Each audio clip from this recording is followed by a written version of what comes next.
Hey, Miss Karen, owe you an apology.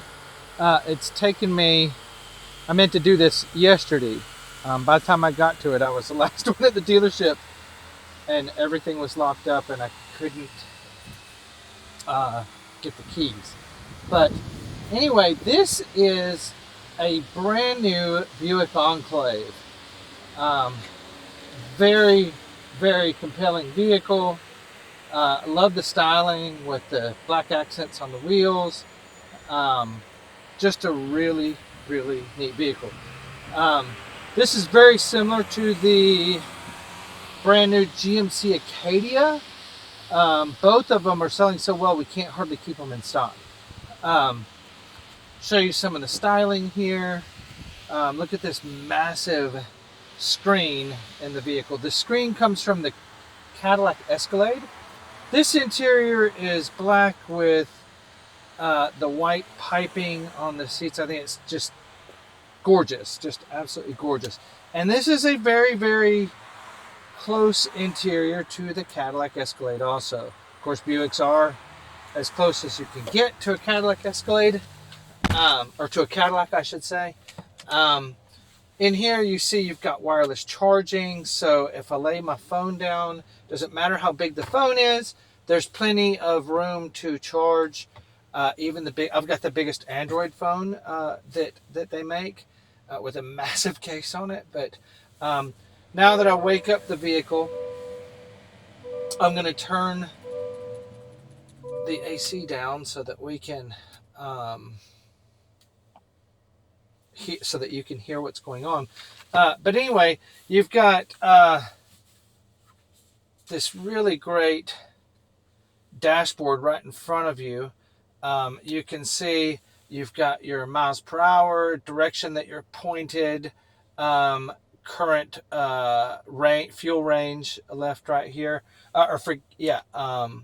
and then of course you got your heads-up display, which the heads-up display sometimes it doesn't really come through that well on. Maybe if I turn the windshield wiper on. But the heads-up display, sometimes it doesn't come through that well. I don't know if you can see it right here on the screen. That's on the windshield right there. So if I can hold this still enough, you can actually adjust some stuff on the heads-up display. We can make it brighter. You can also raise it or lower it on the dash, on the windshield, I should say. And then you can even adjust for the rotation of it. So if you wanted to tilt it at an angle or something, not quite sure why you would need to do that. But it's cool that the ability is there. So right now, if I mash this button on the steering wheel, we can change the whole outlook of what you're looking at. So in this view, you're looking at the gauges. In this view, you've got your GPS. I can also add GPS over here, or the navigation over here, and it'll ask me to jump through some hoops here. And then on this screen, you can actually change the orientation of it. You can recenter it if you get lost. You can also sort of tilt it, in and out. And so there's all kinds of different, maybe if you're driving to a new town and you're not quite sure where the next turn is, you could have this orientation, and then you could have a closer orientation over here. But it's a really cool practical feature. This vehicle, it does have automatic lane keeping assist, so if you drift out of your lane on either side, the steering wheel will gently steer in the direction to keep you safe. You can of course override that and disable it if you want. Then heated steering wheel, of course, and then also heated seats in the front, and I believe the second row, although I'd have to confirm that in a second. Coming back to the dash, you've also got some quick settings right here. For example, your camera views are really cool. 360 camera views, and then there's a lot of sort of customization and stuff that you can look at here. And then, of course, if I put it in reverse, then you get these graphics. And so several things just happened when I put it in reverse. There's a bunch of passive safety features because, as you can see here, we're right up against the curb with some bushes and stuff. So I'm getting a vibration in my seat to let me know I'm doing something that is not safe. And then over here on this view, you've got one sensor. You may or may not be able to see it flashing a red caution sign right here. And then over here, there's also the sensors are going crazy back here because it knows that we are about to hit something if I continue going in reverse. So a lot of redundancy, a lot of different notifications going on to let you know what's happening with the vehicle. A lot of passive safety features, which are amazing. And it really does make this a tremendously safe car to drive.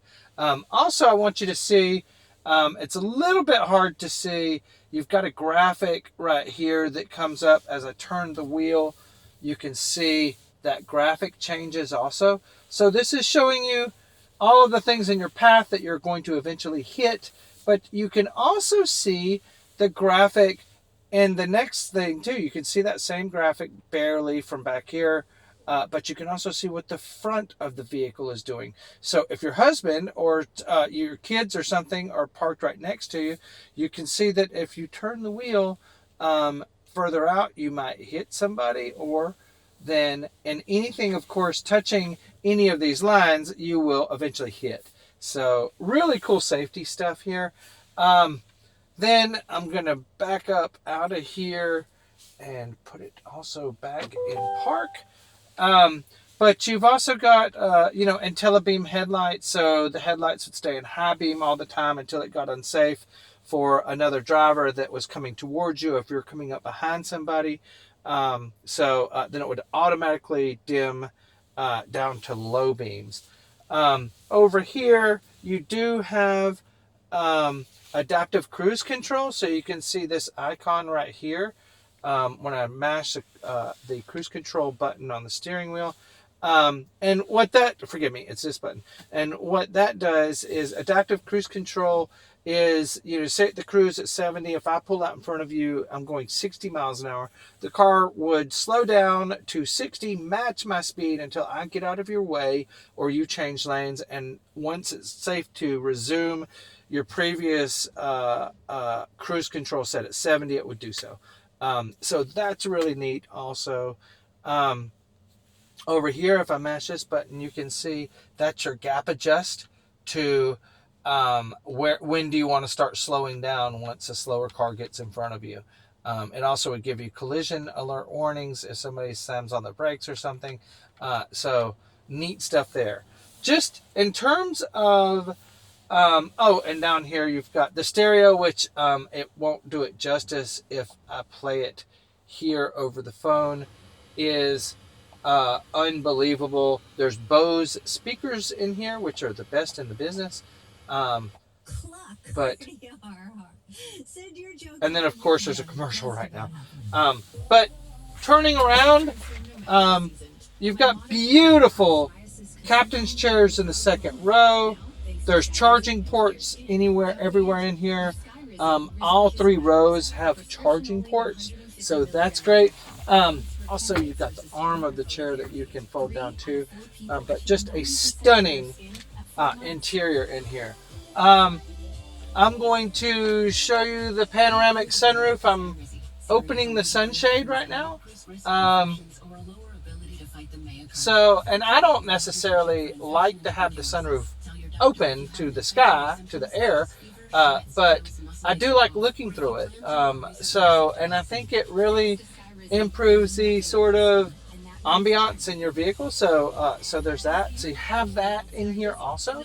And then from here to here would slide all the way back, or tilt up if you wanted. From here back is just a static piece of glass. So one thing, I'm going to move over to the Acadia, the GMC Acadia right now, and I'm going to show you some of the differences there. It's very similar to this, same platform, same motor, Instead of a sort of horizontal layout on the infotainment screen system, there is a massive, sort of vertically orientated screen. So those are the primary differences. Both of them have 3 or 36,000 mile bumper to bumper, which is not technically bumper to bumper because it's not brake pads, windshield wipers, or tires, or consumable or maintenance type of items. And then a 5-year, 60,000 mile powertrain, which is, of course, all of the lubricated stuff in your motor and transmission. But let me move over to that vehicle and show you the styling on that.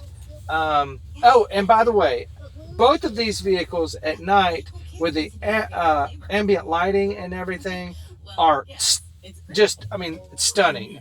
Just absolutely beautiful. So really, really good stuff there. Beautiful vehicles, and they've just they're just incredibly tastefully done. The outgoing model, the Buick Enclave, was my favorite thing. Of course, we sell Cadillac, Buick, GMC, and Lincoln. The outgoing Buick Enclaves was my favorite thing we sold that's not a truck. For the last year's model, this is a brand new, from the ground up, new model. And I wish my wife would get one, but we can't afford to do it with our kids in college right now. Let's move over to the Acadia, and so that way you can take a look at that one. But again, just beautiful styling, just a gorgeous vehicle. So this is the Acadia. I'm going to do a walk around so that you can take a look at it. This one is all-wheel drive.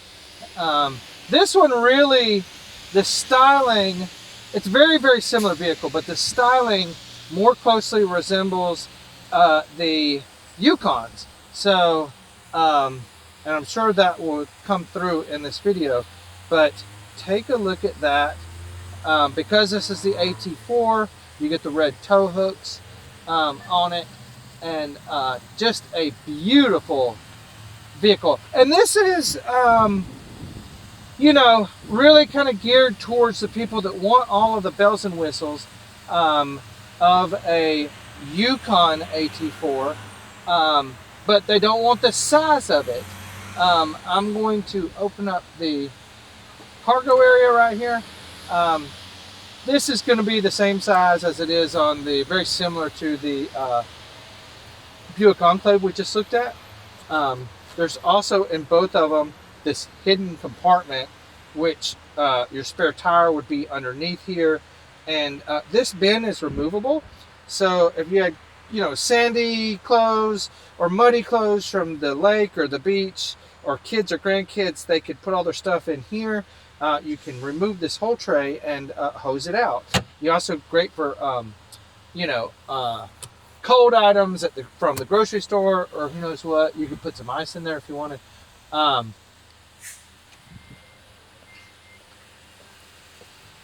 Let's get inside here, and beautiful interior. This one, of course, the AT4s have the, this is the only interior that's offered in the AT4, and it is just stunning with the black and the brown stuff, and just really, really a beautiful look. When you get in, you can see a topographical map. I believe that's of Mount Denali. But if I start this up, this one is a little bit different. Instead of the long sort of horizontal screen, you have this massive center screen right here. And the video is not going to do this thing justice. It is huge. It is bigger than it's way bigger than an iPad or anything like that. I mean, it is just huge. So let me do that. So this one, you've got two screens, but they act the same. You can change, you can add, let me enable the navigation here for you. Oh, there it goes. So you can have the sort of navigation here, like we did in the other one. Let me go through these prompts here. Or you can have it up here, or both. And then again, same thing. You can change the orientation. You can look at one view here, and then you can look at one view up here. Or you could look at your gap adjust. If there's a car in front of you, you'd see that car on this display. And then you can also just look at the gauges. So there's a lot of neat stuff here. This one has also got adaptive cruise control, which we talked about in the other vehicle.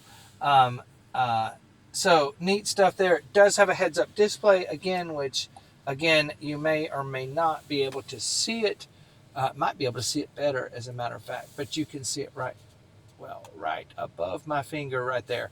And then you can, same thing, adjust the brightness or turn it off, and that kind of thing. Again, you've got amazing ambient lighting at night, which is fantastic. And it's a totally different experience at night. It really kind of, it feels a little bit like being in a spaceship or something. Over here, in this vehicle, you have heated and cooled seats in the front row and heated seats in the second row. Heated steering wheel, of course, adaptive cruise control we mentioned, automatic lane keeping assist, of course. This is just so incredibly tastefully done. Both of them are. I'm going to open up the panoramic sunroof. This one, of course, has the panoramic sunroof as well. Very similar to the Buick Enclave that we just looked at. And so here is looking back into the cabin. You've got captain's chairs in the second row. Again, heated seats in the second row. There is a third, I'm going to angle my camera as best I can. There is a third climate zone back here as well, for the people sitting in the back seat. But just a beautiful, you still have the Bose stereo, pretty much the same system in this one. I will go ahead and see if we can't turn that thing on for you. And again, it's not going to do it justice sitting in here. So, in this system, see how easy it is to kind of navigate through here.